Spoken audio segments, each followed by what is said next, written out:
skin grafting that was done by culturing skin. So they start off with a little piece and they grow it from something. It's pretty cool, but it's freaky kind of thing. So I was like, can you grow a person out of that? I don't know. One of these days that might happen, I'll be totally freaked out. All right, so this is how we're going to see whether or not that patient was adequately resuscitated by looking at those measures. Okay. All right, so we talked about some of the lab stuff that we were looking for.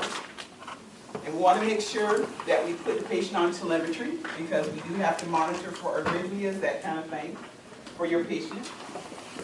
You're going to make sure you listen to bowel sounds so we can see whether or not we can feed that patient because that's going to be important for them. Okay. So then we have number 9 that says, how would you assess your patient for inhalation injuries? What are we looking for? What do you think you might see on a patient who has an inhalation injury with a burn? High respiration. They'll have a high rate of respiration because their guy was pretty fast and he's telling you can't catch his breath. Even though he's on 100% non-rebreather. Make sure you check the oxygen saturation on your patient. When you look at them, also you may see singed nasal hairs. You may see soot around the face, nose, and mouth because that tells you hot air was breathed by this patient. Okay. Now think about it. They're breathing in hot air. What do you think is going on the inside? Probably going up. The burn injury happens on the inside as well. Now your book goes into great detail talking about what happens above the glottis, below the glottis. All you're worried about is this patient breathing in hot air. Okay? So initially the patient will be talking to you. Just like you're talking to them, trying to find out what's going on. What ends up happening because of the heat, the patient ends up having edema there. This is not going to be a person that you can do an ET to when they have the edema that happens, the swelling, all that happens in response to the heat. What you're going to have to do is trach the patient. So you need to have a trach tray at bedside anytime you consider that you think the patient might have had an inhalation injury, because that's likely what you're going to have to do. Also, you're going to see them move in air at the beginning, and then you're going to see less and less that person actually able to move air. This thing about this guy telling you he can't catch his breath is ominous. Okay, that's why I put it in there, because he's going to be saying, you see them, the respiratory rate, and you go like, yeah, the respiratory rate's going to be increased because he's just been burned, he hurts, all this kind of stuff. But when a patient tells you they can't catch their breath, always think about the airways getting smaller and smaller in this particular patient. They're almost like an asthmatic patient. When you can hear wheezing, that's a good thing. When the chest goes quiet, it tells you they're not moving air. Same kind of thing with this patient.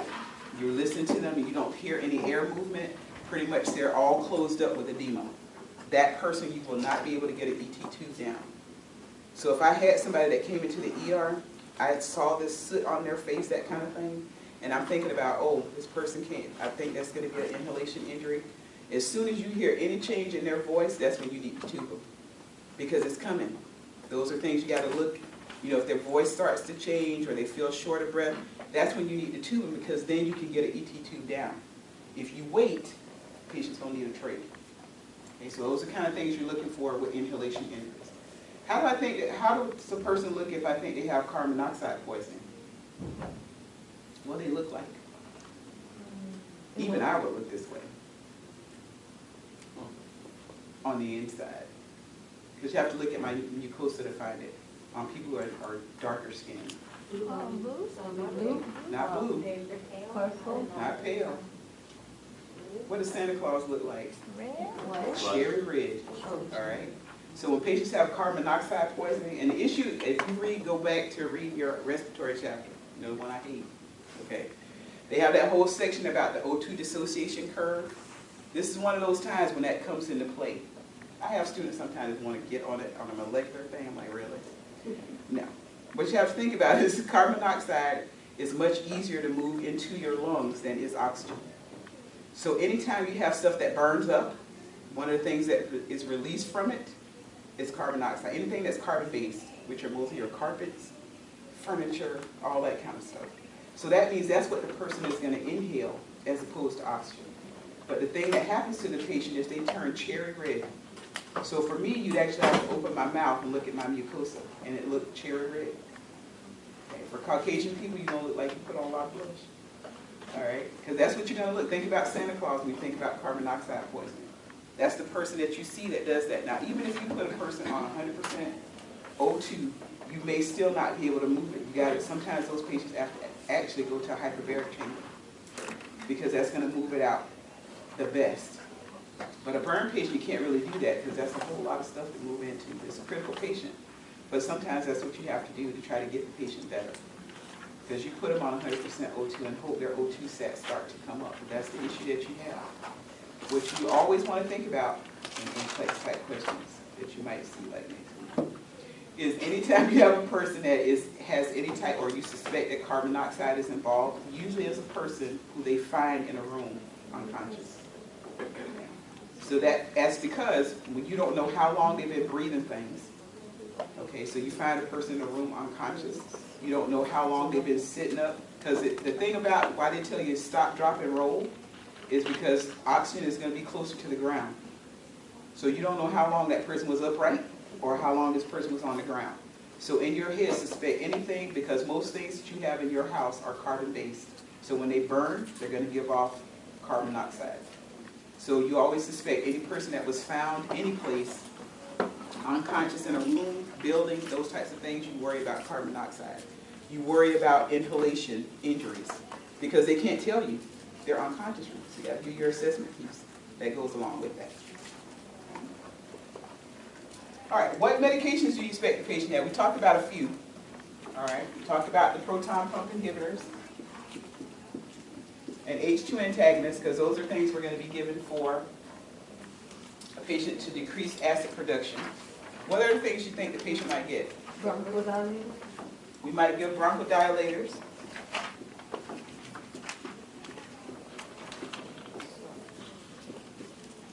I heard steroids over there. Now we may give those, but we're going to wait a little bit because what do steroids always do? Increase flushing. They decrease your inflammation piece, but what do we have associated with them? Immune. They mess with your immune response, which is a bad thing for a burn patient.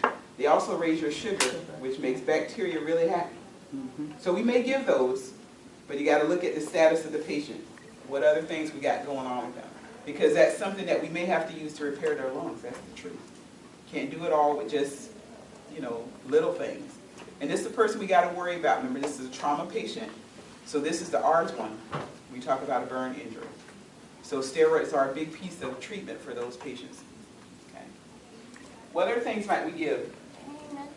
Pain medication. Morphine. Because he's already telling you, oh my God, I'm in pain.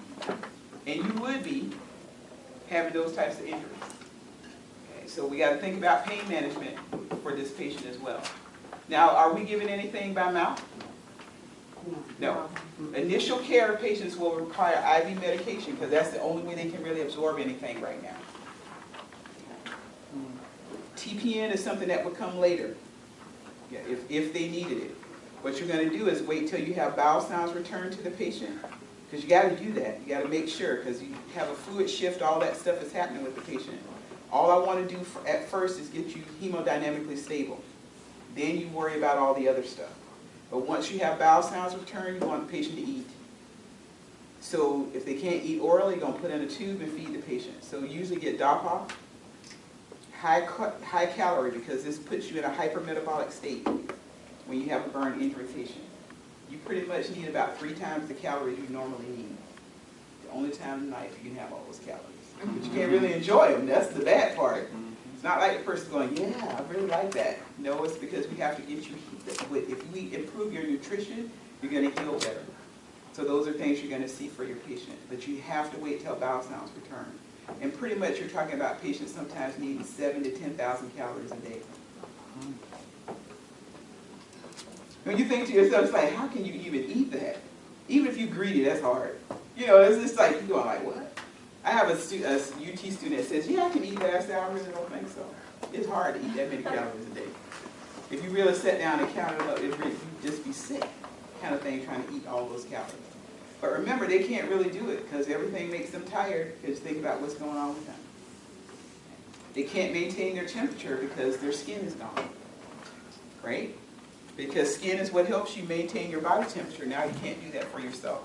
That was the other thing. You had to scrape people in a hot room. So you sweating like a fool on top of it, causing pain to the patient. I mean, you give them pain medicine, but you know it still hurts. Okay, that's the thing that you're thinking about. I just couldn't deal with it. Okay. All right, so basically once they can start eating, once you have return of bowel sounds, so you're going to feed them high calorie, so high protein, high carbohydrates, because you need the calories kind of thing. They also need fat repair. So a lot of times you're going to see that person actually get what we call the skin cocktail. So even if you have a patient who doesn't, or even if you have a bad skin week, take a multivitamin, a zinc, and vitamin C. Because anytime I see those on a chart, the first thing I ask the student is, where's the wound? And they go, how do you know the patient has a wound? And it's because that's what we give you to help heal. Those are things that help with the collagen matrix so you can actually build better skin. So when you see that on a patient, you kind of pretty much know that's something that's going to help them. TPN may not be used, but it's way later. You try not to use that during the acute phase because the whole issue about sugar and bacteria kind of thing. But if patients may need it, they may need to. Okay, because that sometimes happens in your patients. Okay. Now, once this is over, I mean, the thing you're thinking about for testing purposes is you're thinking about what's happening in the acute phase, not the rehab, not all the jokes kind of things that's happening with your patient. Okay. There is something to consider on the acute side as well, though. You got a patient who had an injury to an arm. Okay. That's something all the way around. Anytime you have a patient that has a burn that we call circumferential, burn that goes all the way around an extremity or around, if they went all the way around, if it was the front and the back of the torso on the patient, those are patients you worry about having some type of constriction that happens with associated with the burn injury. It's almost like a compartment syndrome that happens in your patients. And we actually have to go in and cut and do an escharotomy so the patient can actually have circulation. So he would have, they worry about complication because he had an arm. So if a patient ended up with decreased perfusion because of that, make sure you check for movement in the hand, check your capillary refill, because those are things that tells you that he has some impairment there. That is not something you can fix. One of the few times you call the doctor first, because I don't care how you raise the arm, I don't care how you change position. If the person does not have circulation there, that's something you need to fix, or the patient's going to lose the extremity. Okay, but that's anybody who has a burn that goes all the way around something. So that's what we call them, circumferential burns. That's going to put a person at risk for losing perfusion. So those are things I need to make sure I check the patient for. So if it's all the way around the chest, you worry about constriction coming because then they can't open they can't breathe. You know, that's something that can happen to your patients. When you're talking about arms and legs, you're worrying about distal perfusion to the extremity. But that's something you have to worry about with circumferential burns. When you have patients, because one of the things that y'all didn't tell me, which was good, all right, is antibiotics aren't used a lot for burn patients. Most people think patients who have burn injuries get a lot of antibiotics, but we try not to, okay, because their immune response is changed because of this injury with the patient, yes. But what we try to do is make sure we treat burn injuries like everything is sterile, even before you do the debridement, because sometimes you have to do that. You have to say that I'm going to debride this wound. You still treat everything as sterile. You also treat them, every single one, as a separate wound. So even if you were doing dressing changes on a patient who had a burn injury to both arms and the chest, that means you have a pair of sterile gloves for the right arm, a pair of sterile gloves for the chest, a pair of sterile gloves for the left arm. Everything is treated as a separate wound because you're trying to make sure you don't transfer bacteria from one wound to the next. So you treat every wound as separate. And most of the time when we do wound care with them, if there's something that we need to debride or there's an infection there, you know, we do a culture, but that's what you want to apply. That's what you'll see Silvadene usually used when you talk about doing burn injury patients. You'll Silvadene use that little white cream. It's also a debriding agent, so it pulls off the bad stuff. Sometimes you'll see that done before the patient actually goes down and actually has surgical debridement of an area. But you only put Silvadene on wound bed. It never goes on skin next to it because it'll actually extend the size of a wound. It'll get rid of bad stuff, but if you know how some people are so sloppy and slather it all over, thinking that's a good idea. You can make a wound that started off like a quarter, you know, the size of a, you know, a bread box kind of thing, just because people are doing it. You got to be careful with that. It only goes on the wound bed. But it's antimicrobial.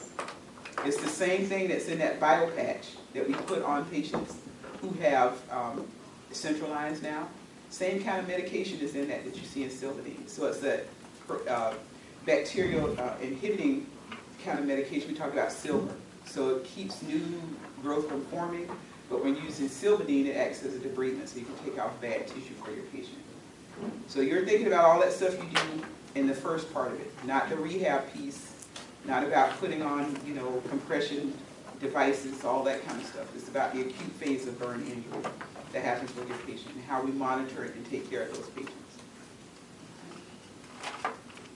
Any questions about burns? What about others like partial thickness and? Oh, you need to know, because that's the part that we didn't talk about in the question. What are the characteristics? Because it tells your patient he has what type of burns. What type of burns does WT have? Full thickness and partial. Yeah, partial thickness and full thickness burns. What's the characteristics of those? What do you see in the patient who has them? Blisters. Blistering. And like open. Okay, so you have open area. Blistering is something that you see in patients who have partial thickness burns. So always think about the larger body surface area that's with that. You can have patients who have huge blisters. You do not rupture them. You keep them intact as long as you can, because you want it to reabsorb if you can. But a lot of times they don't. They will rupture at some point, kind of thing. I don't care how ginger you are with trying to do stuff with them, they rupture. But remember, when you have fluid that's going into those, that's third spacing. Your body sees it as I lost it, it shouldn't be gone. That's why if you have a person with a large body surface area burn that has a lot of blistering, that's why they're so sensitive to things going on with their blood pressure. Because not only do you have that shift from the vascular space to interstitium, you also have it in an interstitium space that's not going to come back to the body, because blistering to some parts, to some degree, will be reabsorbed, but it doesn't absorb fully. So there are electrolytes and all that kind of stuff that's going on with the patient. There's a section, a page in your book that has the different types of burns and what's characteristic and what you see in them. That's where you have to look at for that. What are you going to see in that patient who has that? Okay. With full thickness burns, full thickness burns in the patient, what do you see? No. That may be like, oh my God, scary kind of thing. Because it's black, necrotic, you may see bone. Because remember that, but the thing about it is that part's not painful, because they burned off all of those things. So while you're freaking out, patient's just looking at you like holding up a nub. I don't feel anything. And you have lost your mind. Okay, because this person's going like, why is this person not feeling anything? Remember, if you don't have anything there, because now you don't have tissue, you don't have nerve endings there, that's why the patient doesn't feel anything. But always kind of think about it. If you have a person who has large body surface area burn, they're going to have varying degrees of involvement in the body. So everything is not a full thickness, everything is not a partial thickness, everything is not superficial. They can have all three at the same time when you're talking about a patient having a burn injury. Yeah? When is it bad enough to react? If there's no, usually when you see those as full thickness burns where there's dead tissue beyond, there's no salvaging what's left there. And that's when you see amputations done. Pretty much think, anytime a patient has an amputation, you go at least 2 inches above, wherever it is.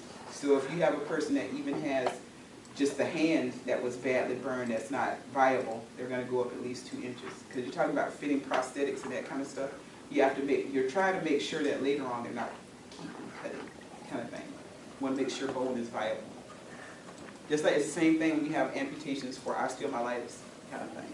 That patients don't cut just where it is, they cut, above it at least 2 inches to make sure, hopefully, that you have prosthetics and those types of things patients can have later on. But that knowing those characteristics about what happens. Superficial, I know pretty much everybody in here has had at one time in your life. Sunburn. All right, it says sunburn. I don't have that issue. I only go out when it's like cool, because otherwise I'm like, what? Even when I go to the islands, I don't go out till the evening. It's like, yeah. Okay, going back to my hotel room. It's nice so you have a breeze all the time, so, but people venture out and lay out all day, which I never understand. All right, but patients come, sometimes patients are so bad they have to come to the hospital because they're so sunburned and so dehydrated. You have to treat them. They get like a full body burn kind of thing. Or you can't put your clothes on, you know, because everything hurts. It's like, dude, don't go to sleep, don't drink that much that you can't figure out that you need to come inside. But people do that. That's just crazy. The other thing, of course, you have people that do all kinds of craziness with burn injuries. So a lot of education, making sure that, you know, for kids that they don't, when parents are cooking and kids are in the house, all your pans are turned inward or the handles are turned inward, because those are things that can happen to them. When you have patients who are diabetic, those types of things, remember, they're not, heating pads don't go on and stay on all the time. You know, the nice thing about heating pads now is that most of them have a turn off automatically that they're going to turn off within 20 minutes. But way back in the day when you can get those old ones, and patients will even tell you, I want one of those old ones back because they stay on hours at a time. Like, shouldn't have that because you end up with burns. You don't feel it. You wake up and then you just go like, oh my goodness, where's that blister coming from? That's all the way up my leg. If you're a diabetic, you don't feel that.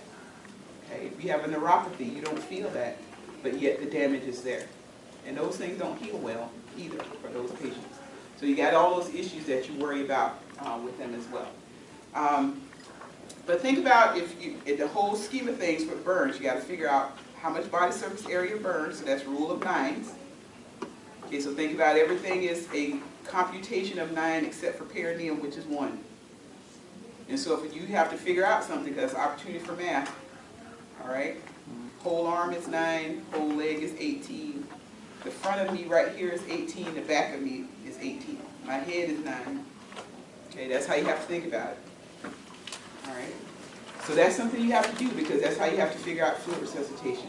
That formula is going to be body surface area burned by weight in kilograms multiplied by 4. You can mix them up whatever because it's multiplying.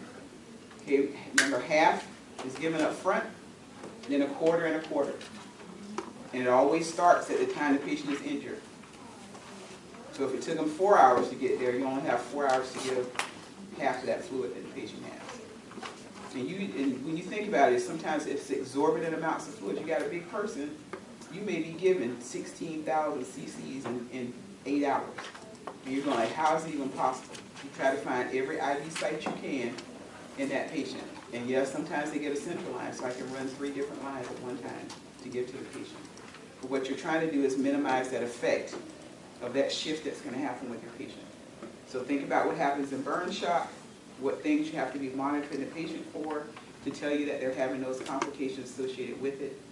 And then just making sure that some of the things that we talked about, medication, if you go over this question thing, those kind of things you need to know associated with it. Real quick, each arm is 9. Each leg is 18. 18. The front of your body is 18, the back is 18, and your head is 9. 9. And then your Private. 1%. Yeah.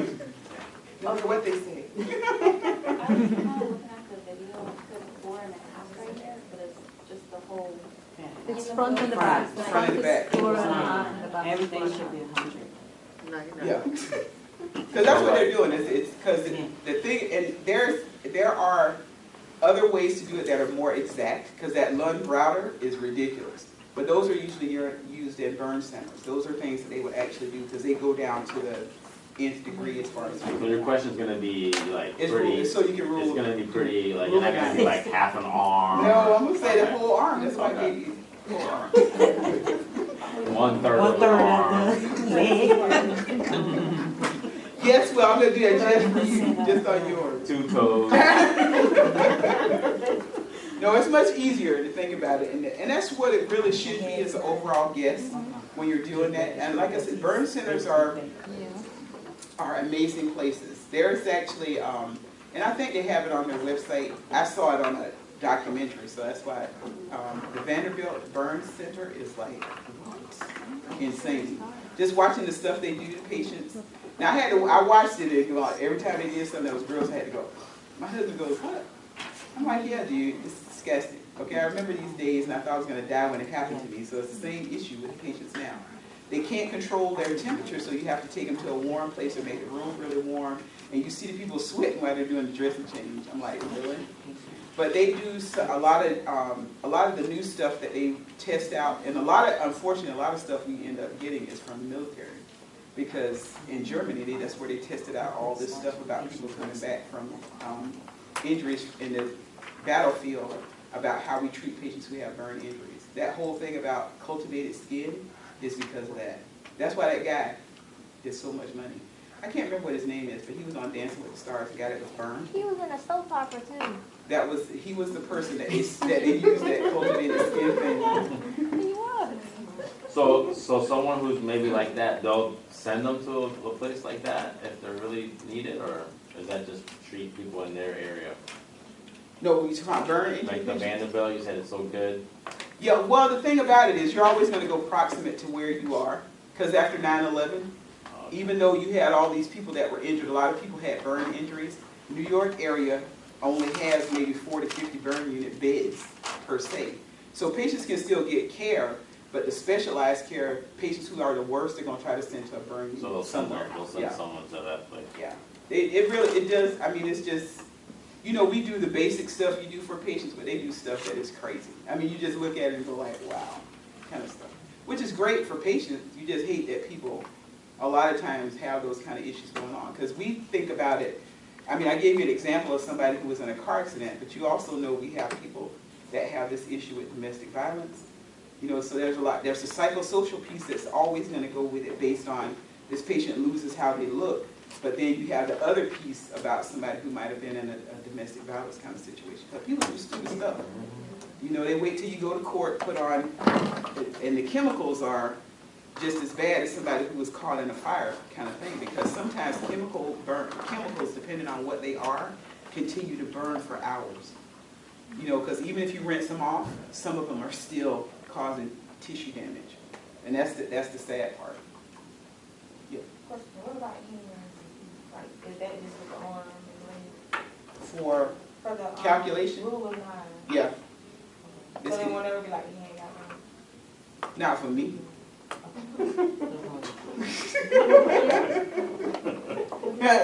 It's gonna be an arm or a leg, Arm, or leg. a chest, or I mean, it's gonna be the torso or Yes. part of it. Yeah. I guess my question is, like, with the little guy, it says different, so if you had the burn here, it's still considered the whole arm, even though, like, I don't know, like, let's say it's on your face. Are y'all and- listening to me? I thought she said over. For this class, it's For the- gonna be So if it's on the face, it's just the head.